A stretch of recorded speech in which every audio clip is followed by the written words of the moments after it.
Es siempre grato verles, hermanos, esta mañana, el día del Señor, usado para esos efectos, para el Señor, para que podamos alabarlo, honrarlo, también a través de los cánticos y por medio de poner nuestro oído atento a la exposición de la palabra de Dios, que en definitiva es quien nos va moldeando.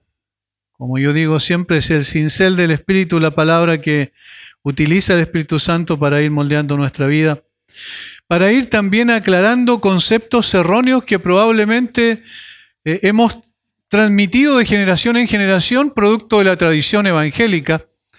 A veces hemos concebido situaciones que no son las que realmente la Biblia presenta, sino que nos hemos acostumbrado a sistemas, a métodos, y esos métodos y sistemas han oscurecido nuestra comprensión de lo que es la verdad.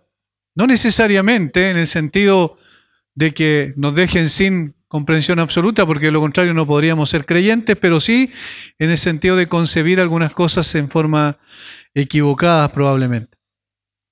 El apóstol Pablo va a hacer este contraste precioso que hace entre la sabiduría humana versus la sabiduría divina. Y en todo esto va a ir exponiendo y va a ir argumentando, va a ir profundizando en lo que tiene que ver con el hecho de que es imposible para el ser humano en su condición natural, caída, poder llegar a concebir las cosas que son absolutamente el Espíritu de Dios. La lógica del apóstol Pablo es de una importancia superlativa, la manera en que la explica, obviamente guiado por el mismo Espíritu Santo, donde revela el Evangelio como sabiduría de Dios en contraste a la sabiduría humana. No hay argumento en contra que se puede presentar ante la claridad con la que expone este contraste. Como vimos en la última entrega del domingo antepasado, de esta miniserie de 1 Corintios capítulo 2, versículos 6 al 16, el apóstol Pablo construyó su argumento en toda esta sección con tres contrastes que se superponen levemente, que vienen siendo como el eje, como el tema en cuestión de todo lo que nosotros tenemos en esos versículos y nos ayudan a poder no desviarnos de la interpretación correcta. El primer contraste es entre los que reciben la sabiduría de Dios y los que no reciben la sabiduría de Dios, y eso está en los versículos 6 al 10. Aquellos que sí han llegado al conocimiento del Evangelio y aquellos que no conocen el Evangelio, y se refiere principalmente a la sabiduría de este mundo, a la sabiduría de este siglo, a los príncipes de este siglo que perecen. No han entendido, no han llegado a aceptar el Evangelio, pero hay otros que sí lo han aceptado. El segundo contraste es entre el Espíritu de Dios y el Espíritu del mundo. Eso está en los versículos 10 al 13. Y el tercer contraste es entre la persona natural y la persona espiritual, o el hombre natural y el hombre espiritual, que está entre los versículos 14 al 16. Todo esto está en una sola sección y nos ayuda a centrarnos, a no desviarnos del camino para que podamos tener claridad. Este es como el gran paraguas y luego vamos a construir bajo esta premisa. Todos estos contrastes es sobre la base del gran tema que trata estos capítulos, que es el Evangelio, la sabiduría de Dios, cuyo inicio es el versículo 17 del capítulo 1. En el primer contraste, hemos hablado ya latamente sobre la verdad de que la sabiduría de Dios es el Evangelio y que ese Evangelio estuvo oculto durante siglos. En el segundo contraste hemos hablado sobre la verdad de que la sabiduría, que es un misterio, Dios le dispuso soberanamente revelarla a personas escogidas por Él, por el Espíritu, que es el único que conoce exhaustivamente las cosas de Dios.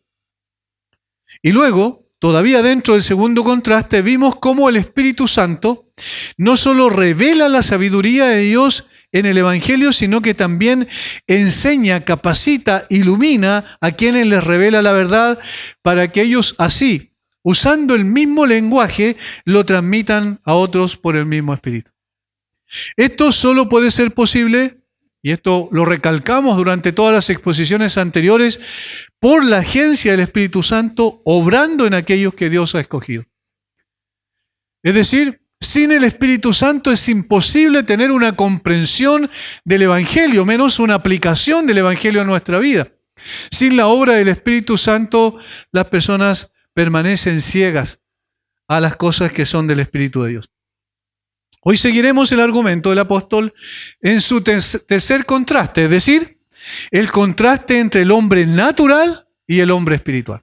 Eso es el gran tema de los versículos 14 al 16. El contraste entre el hombre natural y el hombre espiritual. Sin embargo, con la finalidad de examinar más de cerca y profundizar un poco más en el argumento, vamos a detenernos en el versículo 14.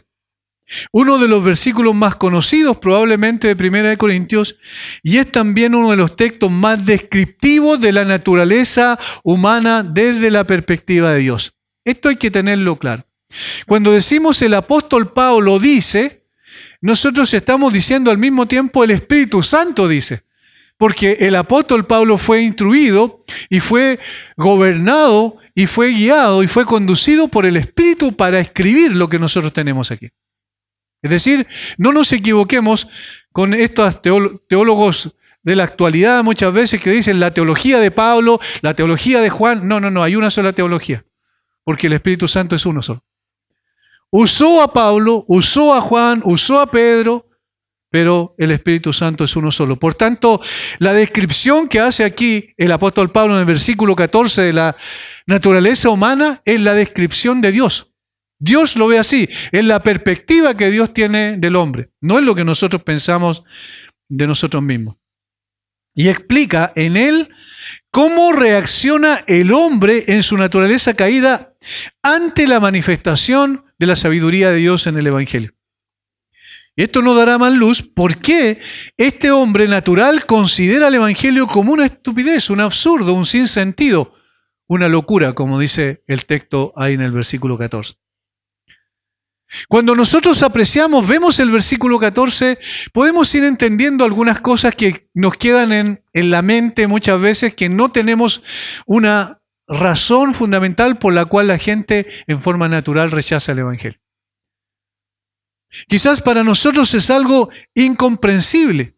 ¿Cómo? Si nosotros entendemos tan claramente el Evangelio y le asignamos tanto valor. Si nosotros vemos la obra del Señor Jesucristo hizo en la cruz, nos damos cuenta que era imprescindible para nuestra redención. Los creyentes podemos apreciar con claridad cosas que son tan obvias, decimos nosotros. ¿Y por qué la gente no las acepta? ¿Por qué la gente no se da cuenta que no debe hacer nada para lograr esto? Simplemente creer, porque el Evangelio ya ha sido dado y todo está contenido en la obra de Cristo, su muerte, su resurrección y ascensión a los cielos, de donde volverá otra vez por todos aquellos que esperan en Él. ¿Por qué entonces las personas lo rechazan tan categóricamente? De allí que pensamos muchas veces que la razón de este rechazo puede estar en el hecho de que nosotros no hemos sido lo suficientemente persuasivos para atraerlos a la comprensión del Evangelio. Quizás la falla está en nosotros. Nosotros los cristianos no hemos sido suficientemente sabios para presentar el Evangelio, pensamos. Quizás el método que usamos no fue el adecuado. Y entonces empezamos a pensar en nuestra cabeza de qué manera podríamos hacer más atractivo el Evangelio. Y eso pasó en la historia. Hace algunos siglos atrás, apareció en los Estados Unidos un predicador que se llamaba Charles Finney, o Carlos Finney, y él dijo, hay que hacer algo más al predicar el Evangelio. Hay que persuadir a la gente, hay que apuntar a sus emociones para poder, y a la psicología para atraerlos a Cristo. Y entonces él creó un método que nosotros usamos por siglos. Y pensamos que era un método bíblico. Y nosotros aseguramos hasta el día de hoy, muchas veces en las iglesias se asegura que es lo que el Señor quiere que usemos como metodología y que esto va en definitivamente a producir la conversión de la gente. Y es el famoso llamado al altar. Él, Charles Finney, fue el que lo instituyó. Y entonces leemos libros que hablan del gran avivamiento en el tiempo de Carlos Finney en los Estados Unidos y nos damos cuenta que ese fue un avivamiento superficial porque en efecto la gente pasaba adelante al altar, hacía una oración y entonces las iglesias en ese tiempo en las cuales predicó Finney se llenaban de gente. Y decían, hay un avivamiento extraordinario. Pero tú pasabas 3 meses o 4 meses después y no había más que la misma gente que había antes de ese supuesto avivamiento. ¿Por qué? Porque se pensó que apuntando a las emociones y a la psicología de la gente iba a aceptar el Evangelio. Pero, ¿cuál es el problema? Que cuando vemos lo que aparece aquí en el texto bíblico, vemos que no se trata de métodos, de estrategias, de formas, sino se trata de la obra del Espíritu.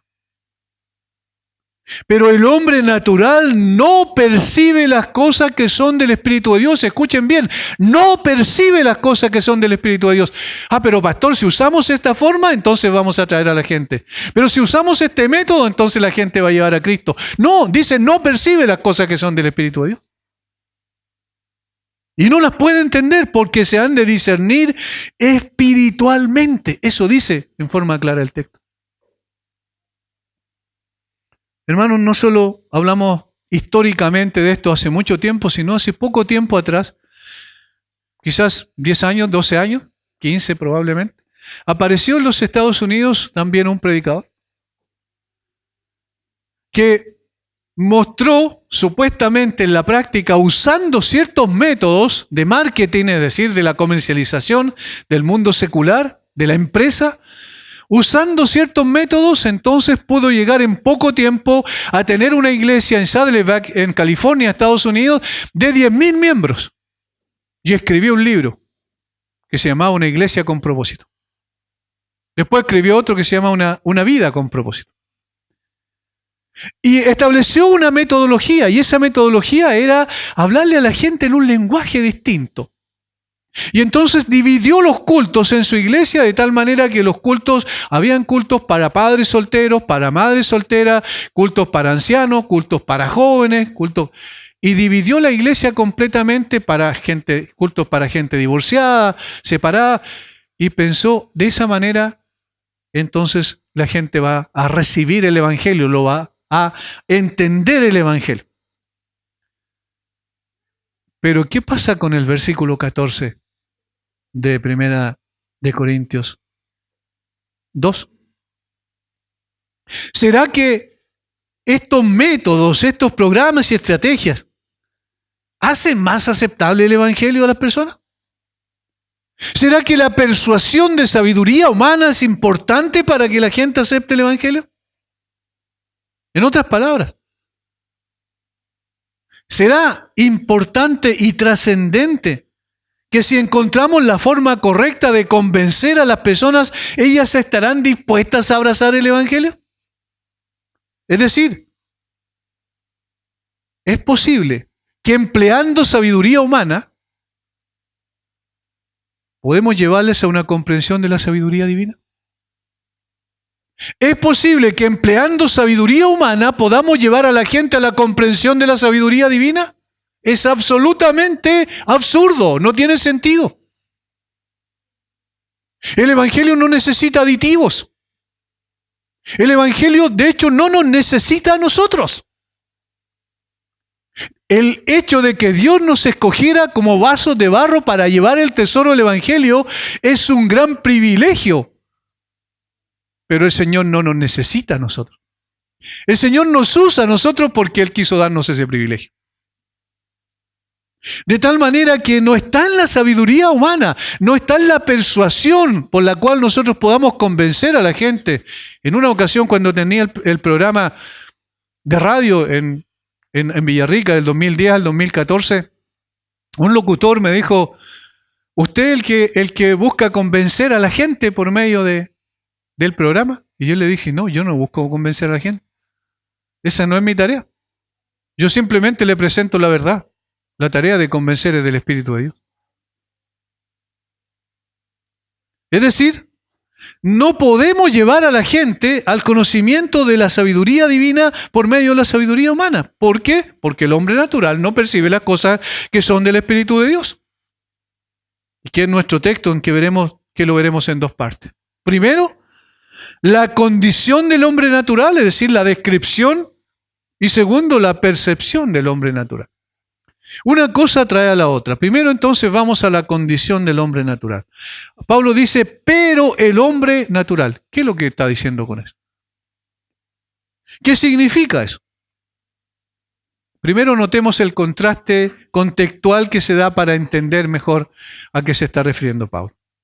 El contraste que hace el apóstol con lo que venía diciendo. Dice el versículo anterior, lo cual también hablamos, no con palabras enseñadas por el espíritu humano, sino con las que enseña el espíritu, en mayúscula, acomodando lo espiritual a lo espiritual.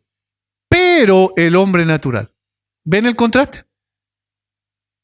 Pablo dice, nosotros hablamos acomodando lo espiritual a lo espiritual porque somos enseñados por el Espíritu Santo de Dios.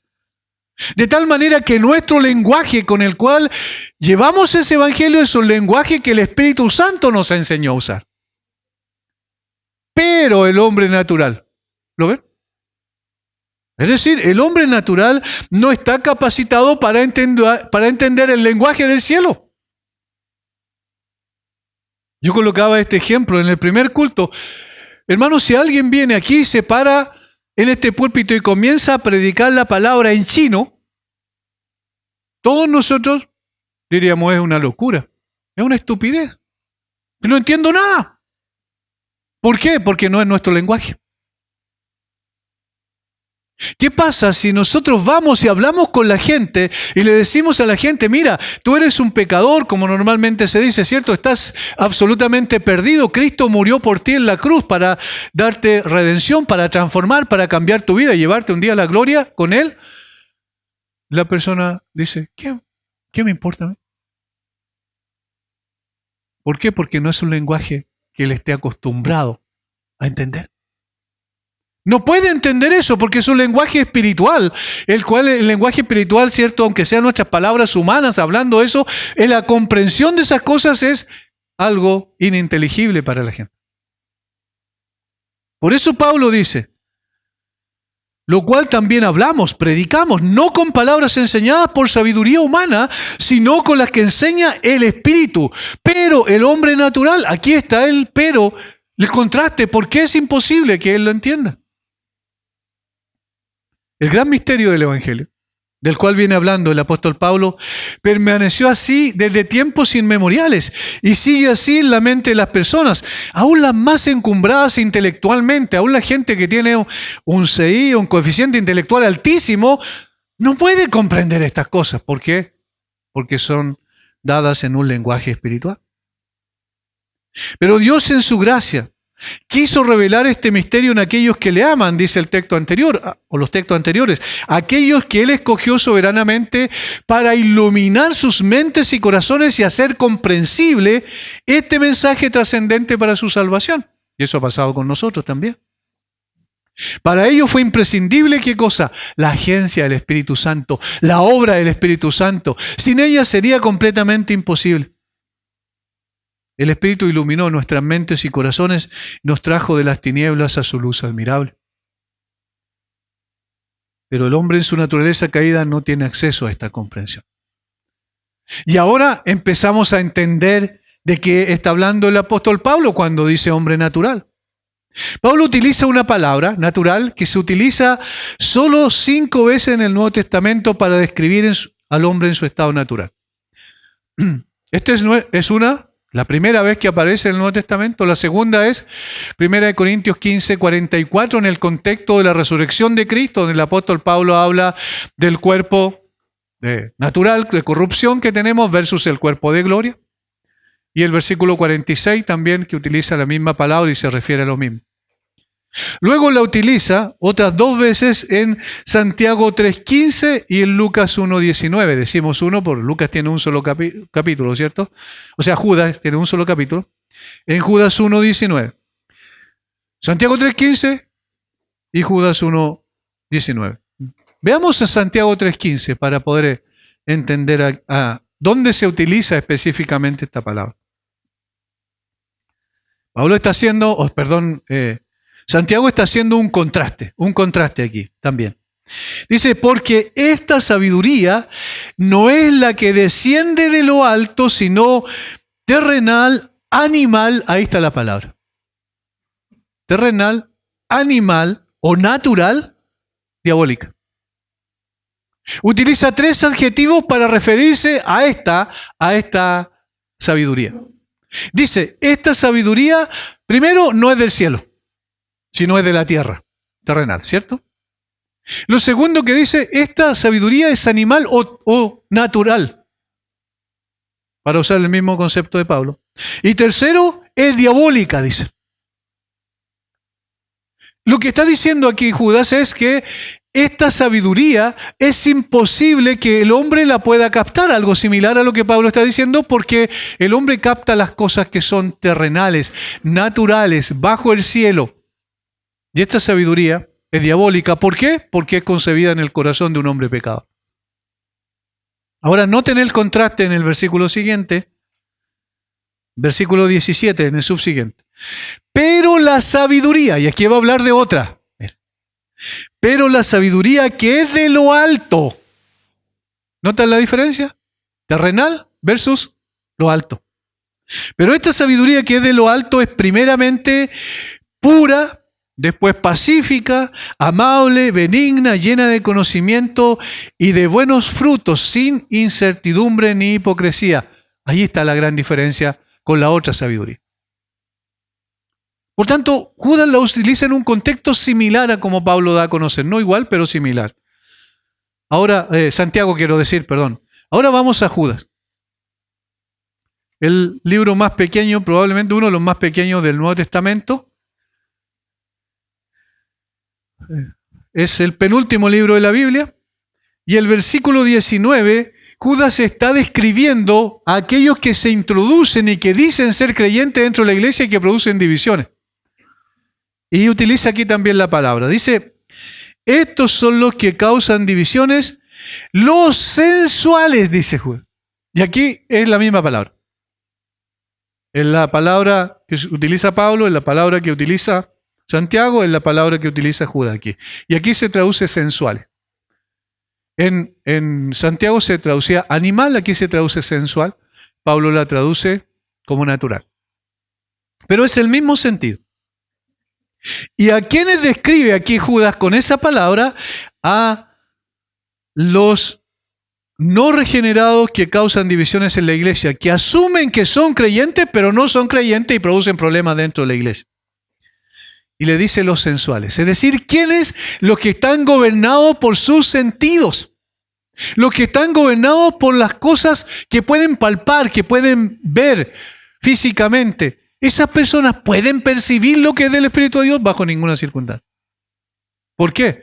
Porque están gobernados por sus sentidos naturales. Y agrega algo interesante Judas, que no tienen el Espíritu. ¿Ven la diferencia? ¿Por qué? Estas personas están ensimismados en la satisfacción de su sentido nada más, porque no tienen el Espíritu. Ahí está la razón. Por lo tanto, cuando Pablo en nuestro texto usa esta palabra, su significado está dado por el contexto donde sigue haciendo un contraste entre la sabiduría humana versus la sabiduría divina. Por lo que la palabra natural aquí se opone evidentemente a espiritual, en el versículo 15. En cambio, el espiritual juzga todas las cosas, pero él no juzga de nada. El hombre natural, en cambio, el espiritual. ¿Ven? Allí está. Allí podemos comprender mejor a lo que se refiere el apóstol Pablo aquí. En este sentido, la palabra sensual expresaría correctamente la idea. Los escritores griegos usaban la palabra para denotar lo que el hombre tiene en común con los brutos, para denotar que están bajo la influencia de los sentidos o la mera naturaleza animal en oposición a la razón y a la conciencia. Es decir, en oposición a ser influenciados por el Espíritu de Dios. Y aquí hay solamente dos posibilidades. O somos gobernados e influenciados por el Espíritu de Dios, eso es un creyente, o somos gobernados e influenciados por el espíritu de este mundo, eso es un inconverso. No hay dos posibilidades. Y esto es claro, hermano, no podemos nosotros tener un poco de esto y un poco de esto otro, es imposible. O somos gobernados por el Espíritu, o somos gobernados por nuestros deseos.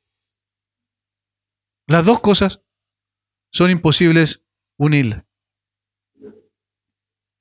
Describe a todos aquellos, entonces, el hombre natural, a todos aquellos que son gobernados por su sentido de tal manera que viven para la satisfacción de los mismos. Eso es la esencia de la persona natural.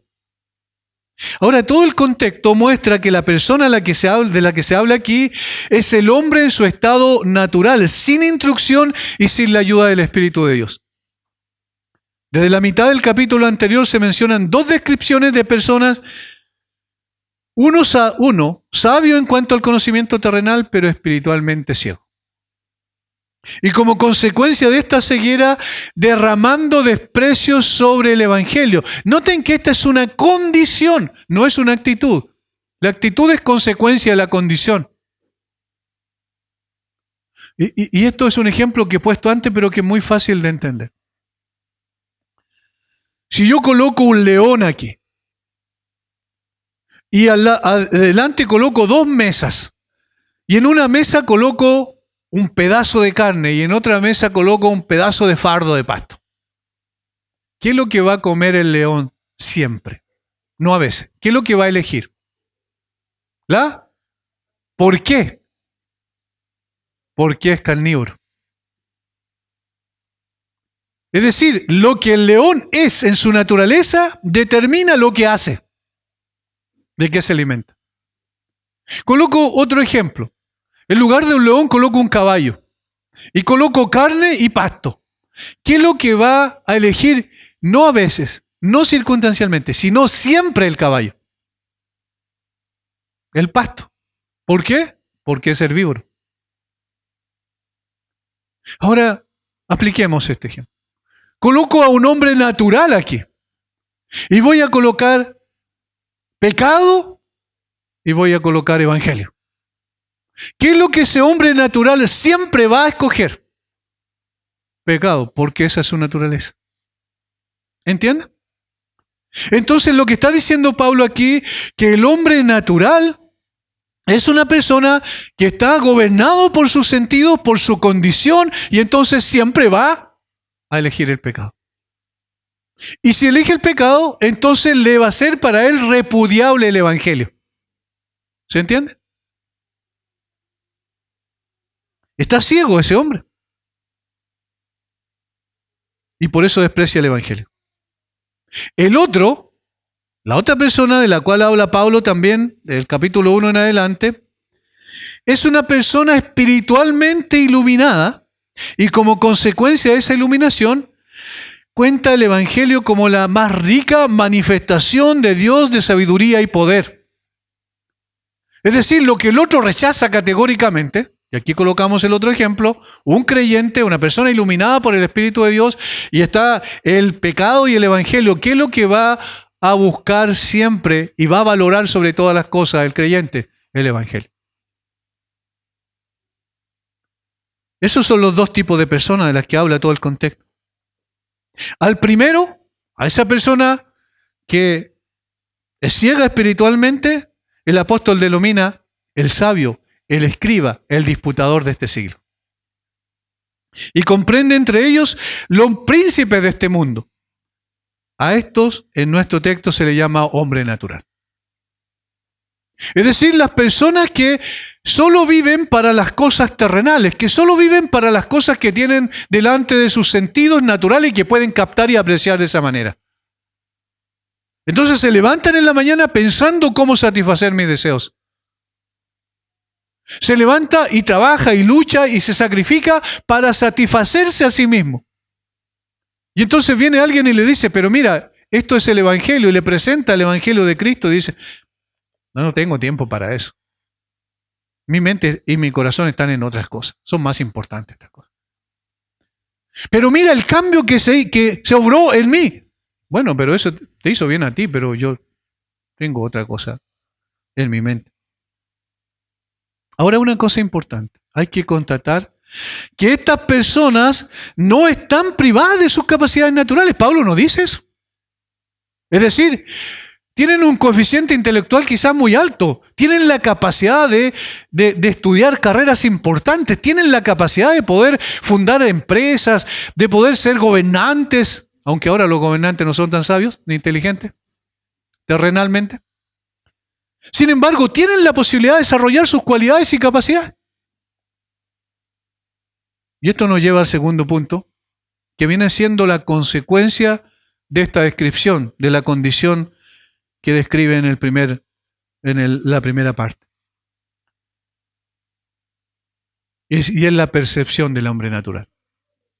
Porque está en una condición así, entonces su percepción sobre el Evangelio también se ve afectada notablemente. Pablo dice, el hombre natural no percibe las cosas que son del Espíritu de Dios y le parecen una locura, una estupidez, porque se han de comprender o discernir espiritualmente.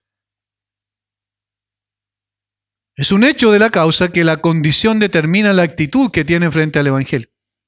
Una persona que es gobernada, conducida y dominada por sus deseos no encuentra belleza alguna ni atractivo en el Evangelio. No. Incluso esa persona puede tener una concepción intelectual correcta del Evangelio, pero no le encuentra sentido. Dice, sí, es bueno. Esa persona puede incluso asistir a la iglesia, por supuesto que sí. Porque encuentra alguna belleza externa, pero no aprecia la belleza interior del Evangelio. Y entonces no abraza o no comprende. Así se puede traducir la palabra no percibe, no abraza ese Evangelio, no lo comprende. Es decir, lo rechaza como una locura. No percibe su belleza ni su sabiduría, la desprecia. Porque ama más las cosas que le dan satisfacción a sus sentidos que lo que él realmente necesita. Un hombre, por ejemplo, de intemperancia no recibe ni ama los argumentos a favor de la templanza. Yo puedo hablar con una persona alcohólica y darle 1000 argumentos por lo cual lo que está haciendo es malo, no solo en términos, cierto, ahora espirituales, sino en términos morales simplemente. Decirle, mira, si tú sigues por este camino te vas a destruir a ti mismo. Estás dañando tu hígado, estás dañando tu vida. Yo le puedo dar miles de argumentos que son correctos. Y la persona va a decir, no importa, yo sigo por este camino. Un hombre libertino, por ejemplo, un hombre que busca la satisfacción, ¿cierto?, en las cosas y no le importa pasar por encima de cualquier obstáculo para lograrlos, no va a recibir los argumentos sobre la castidad, sobre la importancia de la santidad sexual. No le importa eso. Un mentiroso no va a recibir los argumentos a favor de la verdad. No, eso no tiene importancia para él. De hecho, háblele a un candidato político sobre la verdad. Le va a dar lo mismo. Están dispuestos a transar todo lo que supuestamente eran sus convicciones para lograr más votos. Y si eso implica mentir, miente, no hay problema. Entonces, no recibe los argumentos a favor de la verdad. De modo entonces que un hombre sensual o animal o natural no recibe ni ama los argumentos a favor del Evangelio. ¿Están comprendiendo? ¿Esa persona tiene la capacidad de poder comprender intelectualmente? Por supuesto que sí. Pero él lo rechaza. ¿Por qué? Porque para él vivir en su estado en el cual se encuentra es lo verdaderamente satisfactorio. Ahora, no es una incapacidad intelectual de la que habla el pasaje, sino de una incapacidad moral. Esto es lo que hay que recalcar una y otra vez. Es una incapacidad moral.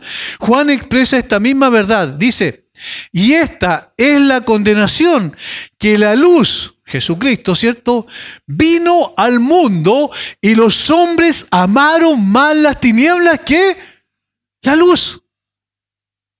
Literalmente, amaron las tinieblas y no la luz. ¿Por qué? Porque ese es su hábitat.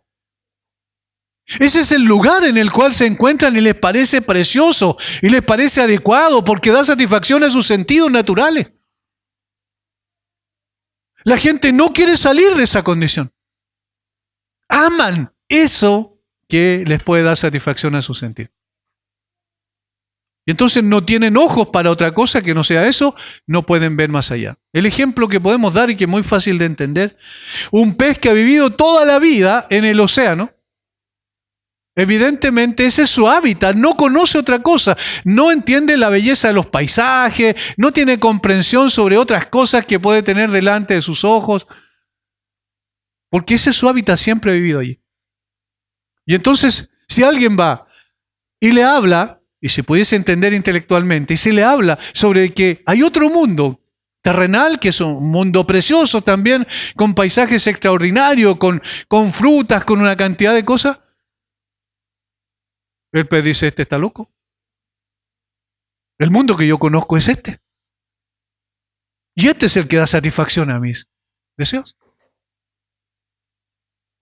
No pueden ver más allá de las cosas.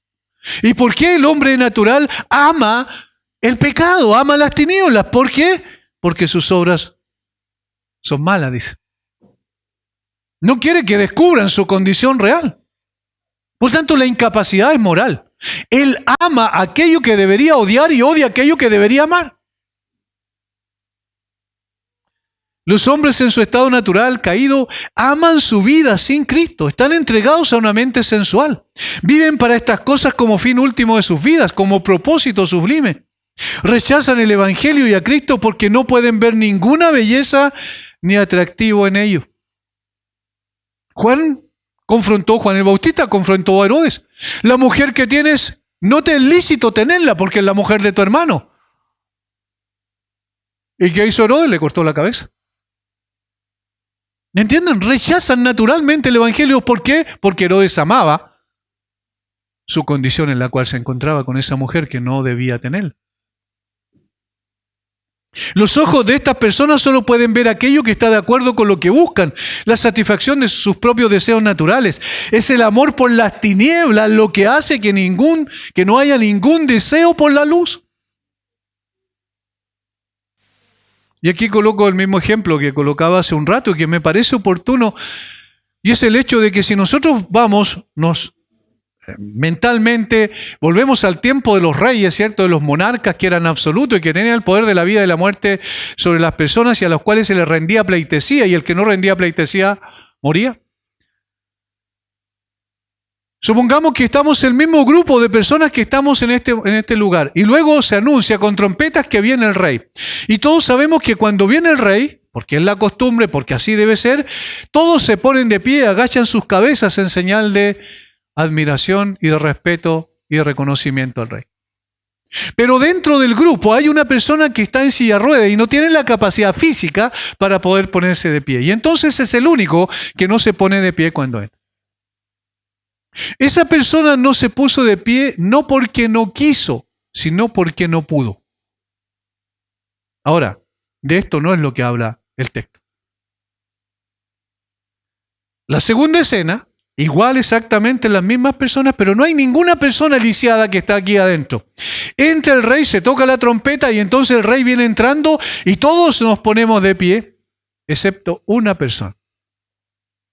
Pero esa persona no se pone de pie, ¿por qué? Porque odia con todo su corazón al rey. Y dice, yo prefiero perder mi vida antes de rendirle pleitesía al rey. No se pone de pie. Esa es una incapacidad moral. Él no se pone de pie no porque no puede, sino porque no quiere. Porque odia con todo su corazón al rey. Esta es la segunda escena en la que muestra lo que Pablo está diciendo. Es una incapacidad moral. Las personas odian profundamente al Rey de los cielos, al Señor que se encarnó, que vino y que murió en la cruz por nosotros, y se burlan de Él y hacen chistes de Él y desprestigian su nombre porque no les interesa, porque lo odian profundamente. Y entonces, ¿cómo pueden entender las cosas que son del lenguaje del Rey? Es imposible. Por eso dice Pablo, el hombre natural no puede entender las cosas que son del Espíritu de Dios, pero no es por un asunto intelectual de comprender externamente lo que es el Evangelio, sino es que por un asunto moral profundo. Ellos aman su pecado, como vimos el caso de los ejemplos que puse, aman su pecado y por eso van siempre hacia el pecado. Ellos odian la santidad y la justicia porque les restringen su pecado. Las cosas que no percibe o entiende el hombre natural, dice Pablo, son las cosas del Espíritu de Dios. En el contexto del Evangelio que el mismo Espíritu ha revelado. Y cuando se dice que el hombre natural no puede conocerlos, no está diciendo que una comprensión mecánica e intelectual del Evangelio no es posible, como recién vimos, sí es posible. De hecho, antes de conocer al Señor, 7 años antes más o menos de conocer a Cristo, yo tenía una comprensión intelectual del Evangelio. Yo sabía qué es lo que era el Evangelio, porque me lo habían repetido tantas veces cuando yo iba a la iglesia, que yo sabía qué era, cuáles eran los pasos y todo, yo sabía exactamente eso, pero no tenía una comprensión espiritual. Porque por mucho que Dios haya revelado eternamente su evangelio, su palabra, a través de este libro precioso, que para nosotros ahora lo vemos precioso y en un tiempo estaba guardado, de hecho a mí me habían regalado una Biblia y yo la tenía guardada en la casa. El evangelio Dios lo puede y de hecho lo ha revelado a través de su palabra externamente, pero no pueden ser comprendidos espiritualmente hasta que el alma los descubra de manera especial por la influencia del Espíritu de Dios. ¿Cuándo fue que tomé razón de que era un libro importante? Cuando el Señor abrió mis ojos espirituales. Solo allí. En la medida en que las cosas sean juzgadas por la razón o por el conocimiento intelectual humano, obviamente, por cuestiones científicas, cualquier hombre puede, mediante la aplicación de sus propias facultades mentales o naturales, comprenderlas. Por eso los descubrimientos científicos. De allí todo el avance que se ha hecho en la ciencia hasta el día de hoy. De allí también la capacidad que tenían estos hombres antiguos. Nosotros decimos, no, hoy sí que hay ciencia. Y antes no había ciencia. Cuando miramos las pirámides, nos quedamos perplejos ante esas construcciones monumentales. Y el hombre las hizo con la capacidad que el Señor les concedió a todo ser humano en lo intelectual. Son obras de ingeniería extraordinarias que muchos dicen no tienen una explicación en el hombre. Sí tiene una explicación en el hombre. La forma en que se hicieron, la perfección con la que se hicieron es extraordinaria. Porque ya había ciencia aplicada. De tal manera que el hombre sí puede usar sus facultades naturales para comprenderlas. Pero, y aquí está el pero y la diferencia notable, en la medida en que sean objetos de fe y materiales de experiencia espiritual, ningún hombre puede comprenderla. Eso es lo que está diciendo Pablo, a menos que sea enseñado por el Espíritu de Dios. Porque la aplicación del Evangelio en el corazón de una persona demanda 2 cosas. Primero, humillación y segundo, gratitud. Pero el hombre no quiere humillarse por el orgullo natural que hay en su corazón. Vayan ustedes y díganle lo que Jesús dijo, Juan el Bautista dijo, arrepentidos porque el reino de los cielos se ha acercado. Arrepiéntanse, vayan y díganle eso. Y los otros van a decir, ¿y de qué me tengo que arrepentir? No, yo no tengo nada que arrepentirme, yo he vivido una vida excelente, así que ¿de qué tengo que arrepentir? ¿Por qué? Porque eso humilla su orgullo. Porque arrepentirse significa reconocer que está mal. Y el hombre no reconoce que está mal porque encuentra que está obteniendo la satisfacción de su deseo sensual. Y lo segundo, gratitud. Es decir, el Evangelio llena el alma de gratitud de una persona. Porque el Salvador vino y nos sacó del lodo cenagoso y del pozo de la desesperación y puso nuestros pies sobre peña y un cántico nuevo en nuestra boca. Entonces nosotros decimos, qué extraordinario es el Evangelio, hay belleza en él. Eso es lo que yo necesito. Ya tengo el Evangelio. Aunque lo pierda todo, sigo teniendo el Evangelio. Y eso es lo más importante. Pero una persona sin Cristo, primero, no se humilla y segundo, ¿qué gratitud va a tener ante la maravilla de la redención? El apóstol Pablo dijo, habiendo conocido a Dios en Romanos 1, no le glorificaron como a Dios, ni le dieron gracias. Se envanecieron en su razonamiento, su necio corazón fue entenebrecido, profesando ser sabios se hicieron necios, precisamente necios a la cosa espiritual. Hermanos, esta es la simple afirmación de un hecho. Que mientras el hombre permanece sensual y carnal, es decir, en su estado natural, no puede percibir la belleza de las doctrinas escriturales. Por eso es que este libro para las personas está escrito en un lenguaje incomprensible. Yo no entiendo la Biblia. Y este es un hecho simple, bien conocido. Es una verdad universal y lamentable. Que el hombre sensual, el hombre mundano, el hombre orgulloso, altivo y seguro de sí mismo, el hombre bajo la influencia de sus apetitos sensuales, animales, licenciosos, ambiciosos, vanidosos, no percibe ninguna belleza en el cristianismo, porque el cristianismo es este. ¿Alguien me quiere seguir? Niéguese a sí mismo, tome su cruz cada día y sígame. Pero ¿cómo me voy a negar a sí mismo? ¿Se dan cuenta? Ahora, esto no prueba que sus facultades mentales todavía están, o naturales, están dispuestas para percibir la fuerza y la belleza de los argumentos que se pueden dar.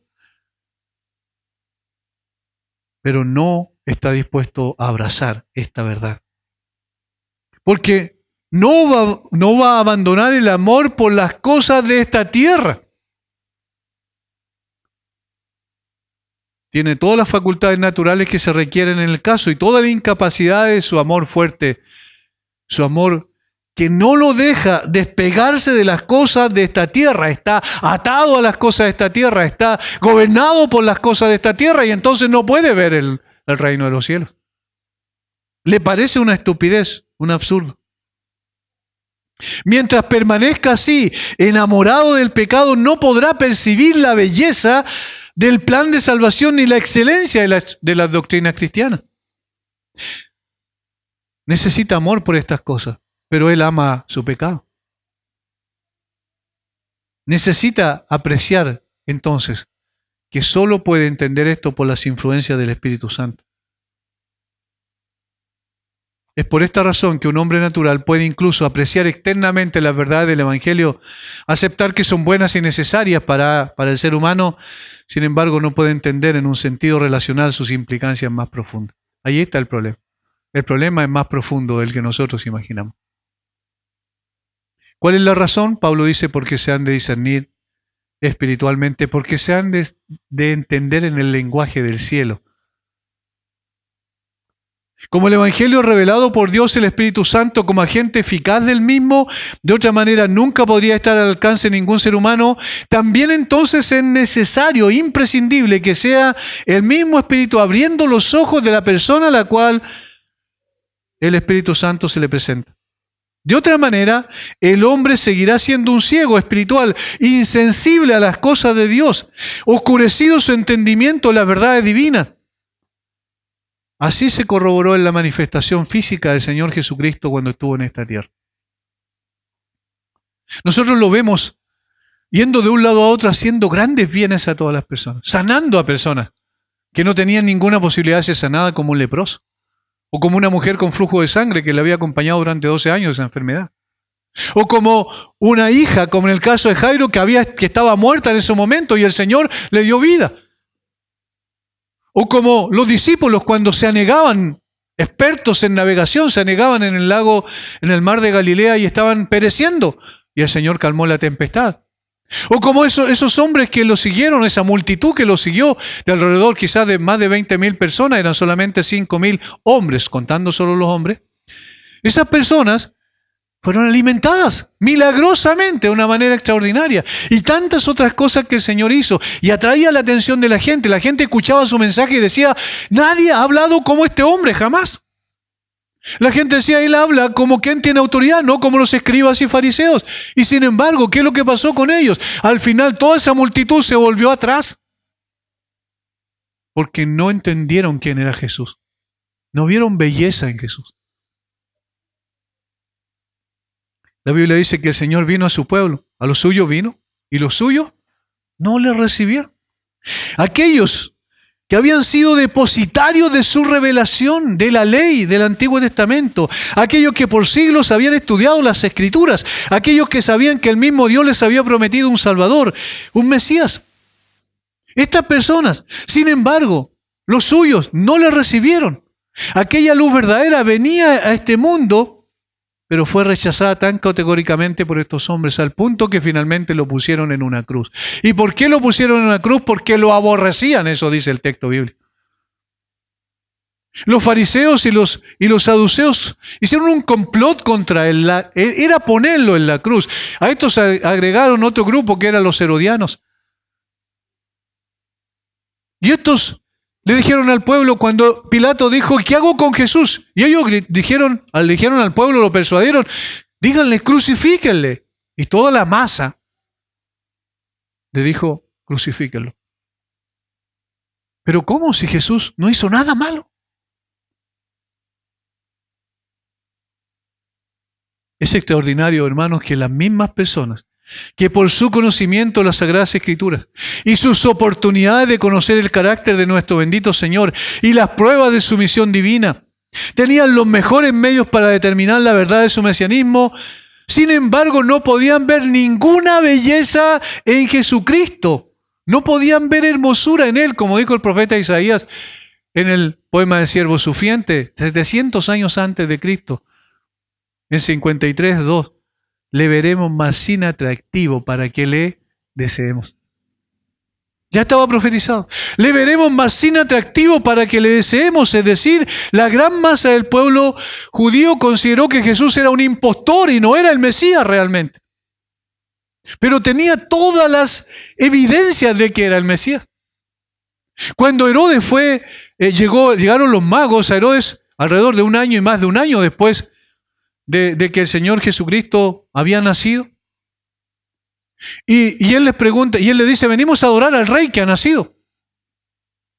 Y entonces Herodes llama a los eruditos, a los sabios, a los teólogos y les dice, ¿dónde ha de nacer el Mesías? Y ellos dicen, en Belén de Judea, porque así está profetizado por el profeta Miqueas en el capítulo 5, versículo 2. Así está profetizado, en Belén va a nacer. Ellos sabían dónde iban a nacer. ¿Y quién nació allí en ese lugar? Jesucristo. ¿Y entonces cómo lo rechazaron si era el Mesías? La misma palabra que ellos leían e interpretaban les llevaba a eso, a considerar que Jesús era el Mesías. Y ellos lo rechazaron. ¿Por qué? Porque el hombre natural no percibe las cosas que son del Espíritu de Dios, porque se han de discernir espiritualmente. Están así que cuando Pedro respondió a la pregunta crucial que les hizo el Señor Jesucristo, ¿y ustedes quién dicen que soy? Ahí en Cesarea de Filipo, le dijeron, Pedro dijo, tú eres el Cristo, el Hijo del Dios viviente. Y Jesús le dijo inmediatamente, bienaventurado eres Simón, hijo de Jonás, porque no te lo reveló carne ni sangre, sabiduría humana, sino mi Padre que está en los cielos. Él te lo reveló, sabiduría divina. ¿Lo ven? Es decir, Pedro, esto no nació en tu corazón. No es porque eres más sabio que el resto de los apóstoles, no. Pedro era un pescador, simplemente. Pero el Señor le reveló que Cristo era el Mesías, el Cristo, el Hijo del Dios viviente. Hermanos, vemos un contraste en los tiempos en que el Señor Jesucristo nació y lo vemos en el templo. Un hombre viejo ya con su vista nublada, ya con la poca capacidad de visión física, fue al templo conducido por el Espíritu Santo. Este hombre se llamaba Simeón. Y cuando vio al niño, dice, lo tomó en sus brazos, y al tomarlo en sus brazos dijo algo extraordinario que no puede ser por sabiduría humana que lo descubrió. Él dijo, gracias Dios, porque puedes despedir a tu siervo en paz. Porque han visto mis ojos tu salvación. Y se estaba refiriendo a Jesucristo, a ese niño pequeño en el templo, 8 días después de haber nacido. Lo toma en brazos y él puede ver en Jesucristo belleza, y no solo eso, sino también trascendencia. Dice, esta es la salvación. ¿Cómo pudo llegar él a ese conocimiento y los otros no pudieron llegar a ese conocimiento habiendo leído todas las Escrituras? Porque el Espíritu Santo condujo a Simeón a ese en ese momento, en ese día, a esa hora, en esos minutos para ver a Jesucristo y decir, este es el Salvador. Hermano, si tú has llegado a esa convicción de que Jesucristo es el Salvador, no es por sabiduría humana, o no es por la elocuencia de un predicador, no, en absoluto, es porque el Espíritu Santo abrió tus ojos para que veas a Cristo como es. No hay ninguna otra posibilidad. No, es que el pastor tanto predicó tan lindo que yo me convertí. No, nada que ver, hermano. No, es el Espíritu Santo el que convence. El hombre natural no percibe estas cosas. Y ellos vieron a Jesús, estuvieron con Jesús, vieron los milagros de Jesús, escucharon a Jesús. Judas, todos los mensajes y sermones de Jesús los escuchó.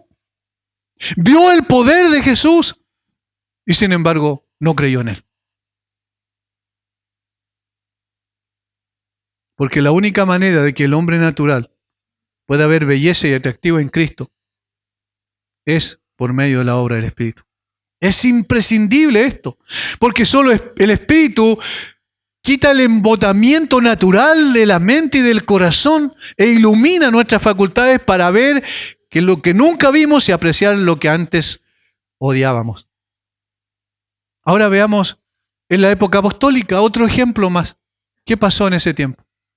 Allí aparece un hombre, en el capítulo 8 del libro de los Hechos, un hombre que mientras los religiosos recalcitrantes estaban matando a una persona porque sí tenía la iluminación del Espíritu y ellos no, que era Esteban, lo estaban apedreando, matando de una manera brutal. Colocan las ropas a los pies de un joven, dice, llamado Saulo. Este joven llamado Saulo, ¿quién era? Era un erudito. Era un hombre extraordinariamente inteligente y era un estudioso formal de las Escrituras. Estudió a los pies del mayor maestro judío de todos los tiempos, Gamaliel. Y él tenía un conocimiento profundo de la verdad del Antiguo Testamento. Él podía dar cátedra de lo que significaba la ley del Antiguo Testamento.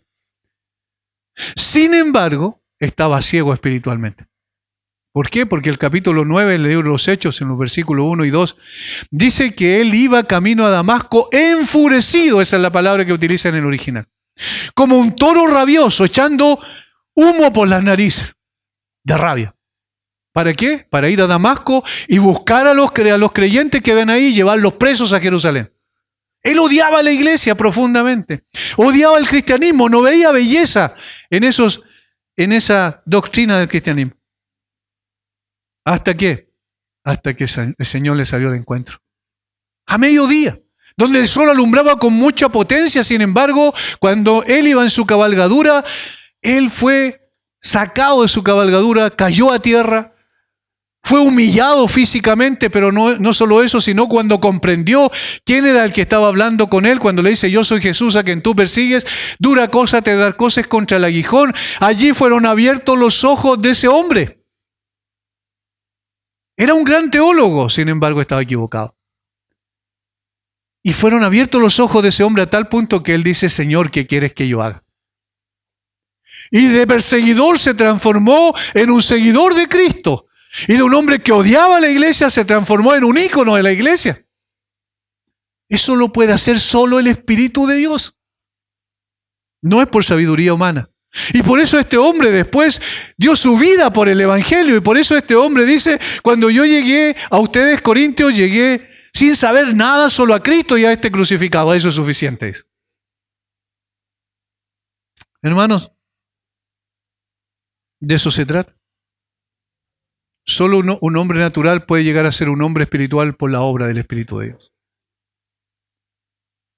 El caso de Lidia también es significativo. Hechos capítulo 16, en Filipo. Llega a esta colonia romana el apóstol Pablo a predicar y se encuentra con un grupo de mujeres, ni siquiera había una sinagoga allí. Un grupo de mujeres prosélitas del judaísmo se juntaron alrededor del río a orar y entonces Pablo le empieza a hablar del Señor a ese grupo de mujeres. Pero ellas no entendían hasta que dice que el Señor abrió el corazón de Lidia para que estuviera atenta a lo que Pablo decía. Y entonces esta mujer se convirtió.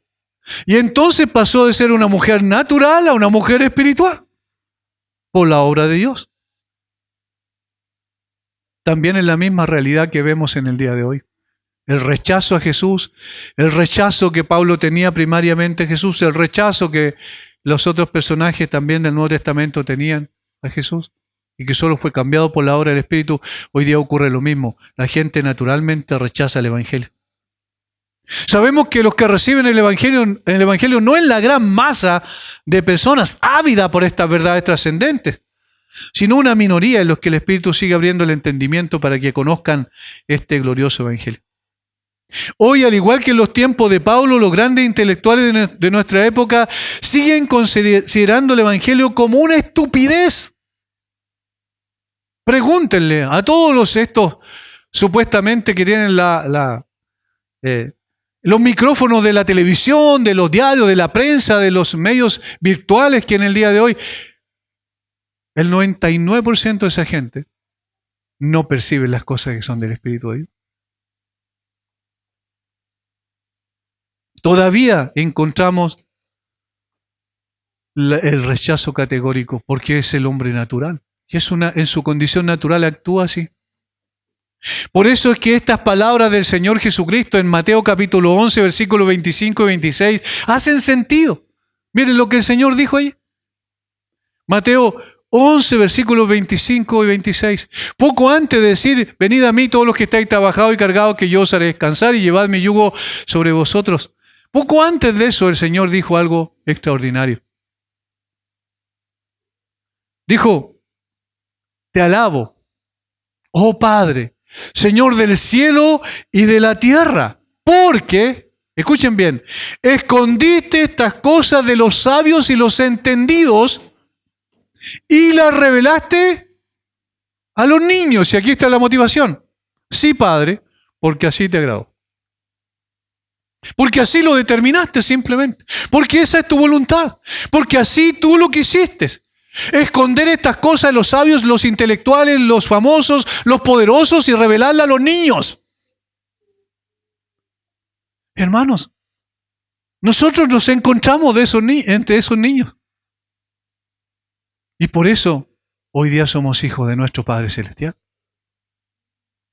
El Señor reveló a nuestra vida que Él era precioso, que su evangelio era glorioso. Nos convenció de pecado y que caminábamos rumbo a la eternidad sin Cristo. Y entonces hizo un cambio sustancial en nuestra alma. Y nos volvimos a Él y empezamos a amarlo a Él y empezamos a odiar nuestro pecado. Solo por la obra del Señor. A esta fuente debemos rastrear la diferencia que todavía observamos entre los oyentes del Evangelio. El Espíritu Santo no solo es el agente que revela el Evangelio, sino el que ilumina ese Evangelio en el corazón de los hombres para salvación. Si conocemos a Cristo es porque Él nos ha dado un entendimiento para que lo conozcamos. Y tenemos la unción del Santo, dice 1 Juan capítulo 2, versículo 20. Mediante el cual nuestras facultades fueron capacitadas para recibir, entender y apreciar el Evangelio. Y si hemos venido a Cristo es porque Él nos ha dado esa facultad para ir a Cristo.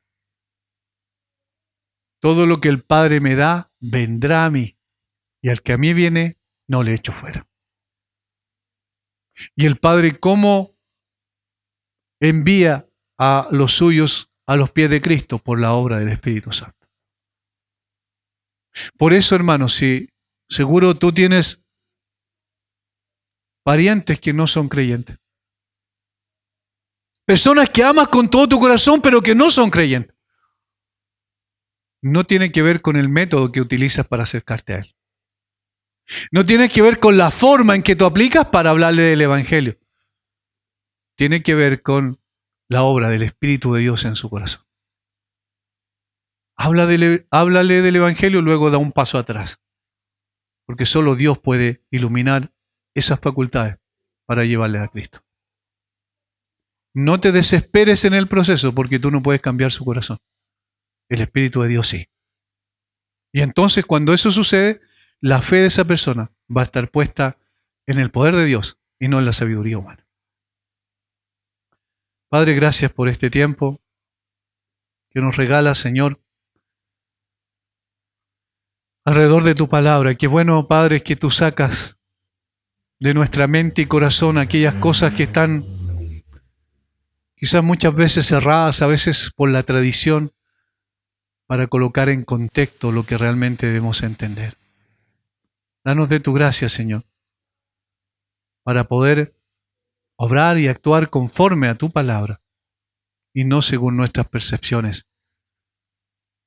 Danos de tu sabiduría, esa sabiduría celestial, y que el lenguaje espiritual pueda ser comprendido por nosotros para estar más cerca de ti, glorificar más tu nombre.